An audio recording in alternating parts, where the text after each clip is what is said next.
This is a guest essay by Vanessa Berg, who writes about Judaism and Israel.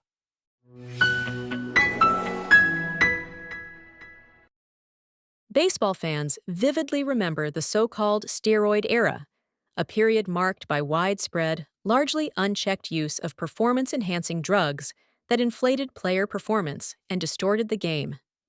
Not every player used these drugs, but those who stayed clean were automatically at a disadvantage, forced to compete against opponents who took shortcuts that gave them superhuman power, ignored the rules entirely, and benefited from the league's inaction to monitor and discipline. Every hesitation, every commitment to fairness became an advantage for the cheaters. The playing field was no longer level, and continuing to play as though it were only guaranteed defeat. This dynamic is not limited to sports. In modern conflict, the West faces adversaries who play by a similarly skewed set of rules, exploiting restraint while flouting norms. Fighting as though the battlefield were fair, while enemies deliberately violate every standard, is the strategic equivalent of stepping onto the field against steroid-enhanced opponents while bound by rules they do not follow.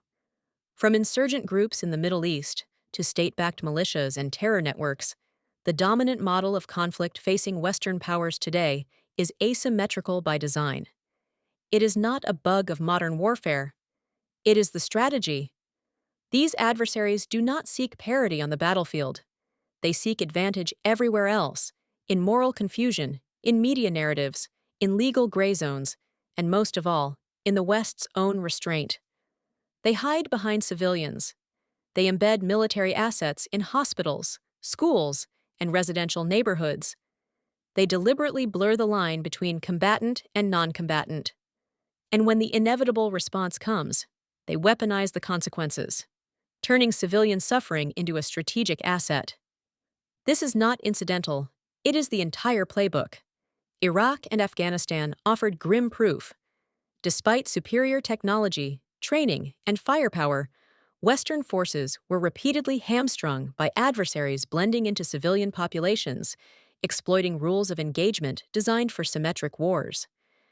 Israel's campaigns in Lebanon and Gaza further illustrate the operational dilemmas posed when adversaries treat hospitals, homes, and schools as battlegrounds, knowing the IDF will hesitate to strike. These are not anomalies. They are the modern rules of war. The Iranian regime is no different.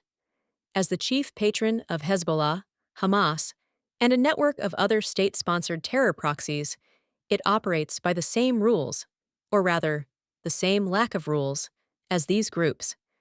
We should not expect restraint, fairness, or adherence to international norms from a regime that has made asymmetry and deception central to its strategy, using proxies and civilian populations alike to achieve its objectives while exploiting the West's self-imposed limits. The West, currently led by the US and Israel, continues to fight as though maintaining a moral high ground, defined in increasingly absolutist terms, will somehow compensate for a structural disadvantage. We hold ourselves to standards our enemies explicitly reject. We conduct operations with layers of legal review, public scrutiny, and political hesitation that our adversaries neither recognize nor respect. This is not moral superiority. It is strategic asymmetry, and it is being exploited. There is a term for this dynamic: suicidal empathy. It is the belief that one side can indefinitely absorb the costs of restraint, while the other side weaponizes that restraint without consequence. It assumes that values can substitute for victory, that intentions can outweigh outcomes, and that adhering to rules unilaterally will eventually compel reciprocity. History offers little evidence for any of this. In asymmetrical conflicts, the side that imposes constraints on itself while facing an unconstrained opponent is not demonstrating strength. It is ceding initiative. Every hesitation becomes an opportunity. Every delayed response becomes a signal. Every self-imposed limitation becomes a tactical advantage for the other side. This does not mean abandoning morality. It means redefining it within the reality of the conflict. Western morality and international law, including the Geneva Conventions, were crafted for symmetric warfare between states. Modern adversaries exploit the gap between law and reality. Treating them as if they will follow rules is not moral. It is operational self-sabotage. The primary moral obligation of any state is to protect its citizens. When adversaries deliberately target civilians and use their own populations as shields, the ethical equation changes. Civilian harm does not disappear, but it cannot be assigned in a vacuum that ignores intent, strategy, and causality.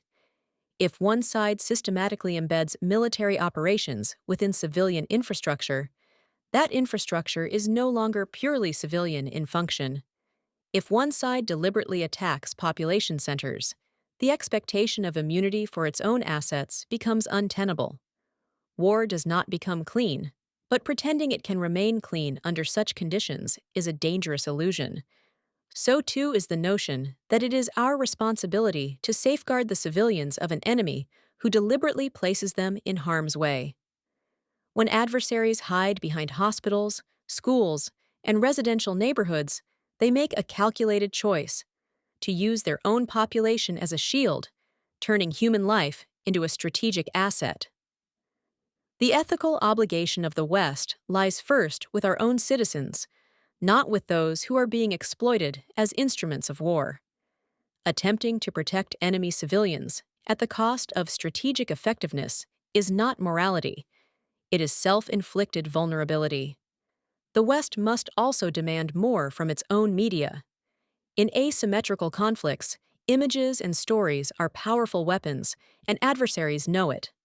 Photos of destroyed buildings, injured civilians, or suffering children are carefully curated and circulated to manipulate perception, erode public will, and constrain military options. Western media cannot simply publish these images carte blanche, as if context, intent, and strategy are irrelevant. Ethical journalism must include scrutiny, questioning the source, the circumstances, and the purpose behind what is being shown. Failing to do so hands narrative control to the enemy and amplifies the very advantages they have engineered. In this war of perception, discernment is as essential as firepower. The West must adapt, not by descending into lawlessness, but by aligning our conduct with the realities of the battlefield we actually face, not the one we wish existed. This requires clarity. The West must explicitly declare that the use of human shields and civilian infrastructure for military purposes fundamentally alters the rules of engagement. Ambiguity only benefits those who exploit it. It requires consistency. If certain tactics are deemed unacceptable, the consequences for using them must be credible and enforced. Selective outrage and uneven application of standards erode deterrence. It requires resilience. Western societies must be prepared to withstand the informational and psychological dimensions of asymmetrical warfare. Adversaries are not just fighting on the ground, they are fighting for perception, legitimacy, and narrative dominance, and it requires resolve. The greatest advantage asymmetrical actors have is the assumption that the West will eventually lose the will to fight on terms that are uncomfortable, complex, and morally fraught. That assumption must be proven wrong. There is also the economic dimension to asymmetrical conflict, where adversaries exploit restraint not just on the battlefield, but in markets, energy, and supply chains to gain leverage over the West. A conflict might spike oil and gas prices, disrupt trade, or create inflationary pressure. These shocks are part of the adversary's strategy, designed to make Western societies flinch. We must recognize that tolerating temporary economic pain is far preferable to ceding permanent strategic advantage. 3 months of hardship is a small price to pay for 15 years, or more, of security, deterrence, and stability. Economies can recover. An enemy that survives can rebuild and exploit restraint indefinitely. The moral and economic calculus must align. Short-term discomfort is not failure. It is investment in long-term survival and freedom. The uncomfortable truth is that wars are not won by the side that feels the most righteous. They are won by the side that best understands the nature of the conflict and adapts accordingly. The West is not facing enemies who accidentally violate norms. It is facing enemies who have built their entire strategy around those violations. Continuing to fight as though this asymmetry does not exist is not principled. It is self-defeating. In a world where others fight without conscience, conscience alone is a weapon that cannot win. And in the long run, this failure to adapt is far more dangerous to both Western societies and the very civilians those principles are meant to protect.